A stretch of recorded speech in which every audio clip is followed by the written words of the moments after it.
स्वागत है आपका विविध विचार में। बड़ी खुशी होती है जब किसी केस को कोई अधिवक्ता जीतते हैं। काफ़ी मेहनत, काफ़ी मशक्क़त करने के बाद एक केस की प्रिपरेशन करके जब बहस चलती है, एक कशमकश का माहौल रहता है कि क्या आएगा जवाब, क्या हम जीतेंगे या केस हारेंगे। जब जीत लेते हैं तो बड़ी खुशी होती है। काफ़ी लंबा केस जब चलता है तो उसकी प्रिपरेशन भी लंबी हो जाती है। आज इसी तरीके से एक पॉपुलर केस की जीत हुई है। हमारे साथ मौजूद है वरिष्ठ अधिवक्ता वक़ार अहमद साहब, जो कि पॉपुलर है वकालत के पेशे में, बड़े जाने माने जाते हैं, कचहरी में भी सुप्रसिद्ध है। सीधी जानकारी ले लेते हैं। आज एक केस का निर्णय आया, उसमें आपकी जीत हासिल हुई। क्या पूरा केस था और किस तरीके से? ये 11/6/21 की घटना है। क़िदवाई नगर के नूर हसन हैं, उनका लड़का चांद था। वो चांद घर से कहीं गया था तो उसकी गुमशुदगी उन्होंने 13/6/21 में दर्ज कराई थी।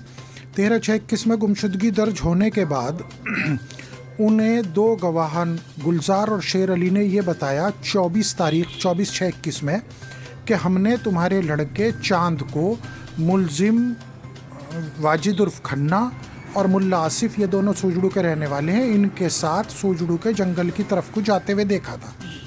तो इस बात पे पुलिस ने इन दोनों को अरेस्ट कर लिया। अरेस्ट करने के बाद इन दोनों की निशानदेही पे चांद की बॉडी रिकवर करा ली सूजड़ू के जंगल से 25/6/21 में। उसके बाद इन्हें जेल भेज दिया। इन्होंने अपनी ज़मानत के लिए अप्लाई किया, जो हाई कोर्ट से भी रिजेक्ट हो गई।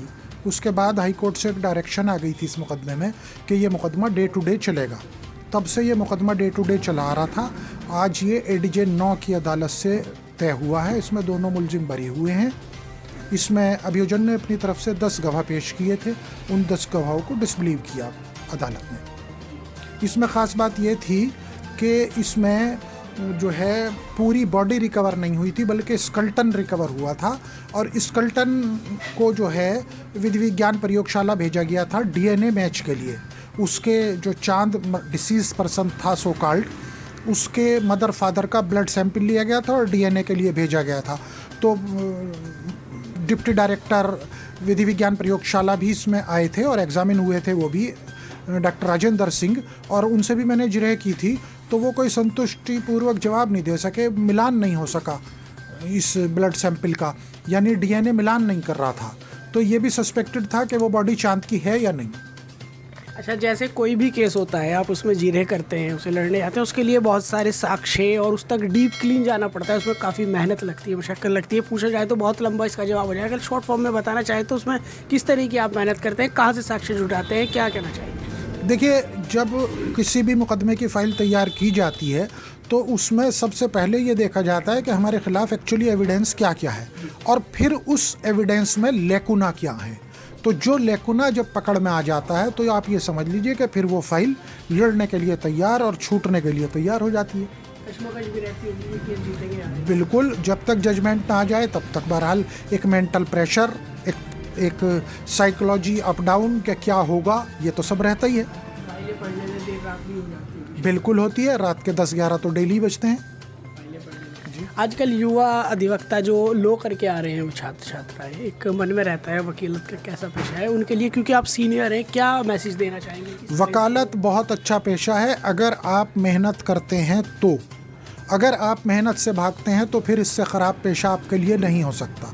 आपको मेहनत करनी पड़ेगी, आपके कोई सीनियर हों, आप सीखें, सीखने के बाद पढ़ें, और जब तक आप पढ़ेंगे नहीं तब तक आप कुछ नहीं कर सकते।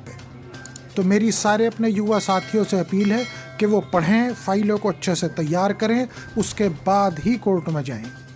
लो करने के बाद दो सामने आ जाते हैं कलेक्टर, या तो अधिवक्ता बन जाओ या जुडिशरी की तैयारी करो, क्या कहना चाहिए? नहीं, मैं अपने युवा साथियों से अपील करूंगा कि वो जुडिशरी की तैयारी करें। अगर किसी वजह से जुडिशरी में नंबर नहीं आ रहा तो फिर उनके लिए और भी रास्ते खुले हुए हैं, लाइक APO की भी वैकेंसी निकलती रहती हैं, जो लोअर कोर्ट में सरकारी वकील होते हैं, तो वो भी एक ऑप्शन उनके पास होता है। तो पहले तैयारी करें, अगर उस फील्ड में निकल जाएं तो बहुत अच्छा है, और नहीं निकलते तो आप इतना सीख चुके होंगे, फिर उसको पढ़ने के बाद इतना सीख चुके होंगे कि आप वकालत बहुत आसानी से करेंगे।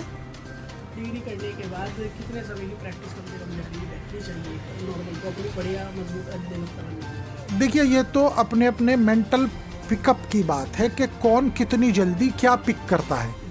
तो इसके लिए कोई स्ट्रेट जैकेट फार्मूला तो है नहीं, लेकिन बहरहाल 5-7 साल तो लगते हैं कि आप जो हैं पूरी तरीके से मैच्योर हों। और तब आप वकालत अपनी इंडिपेंडेंट शुरू करें। Thank you.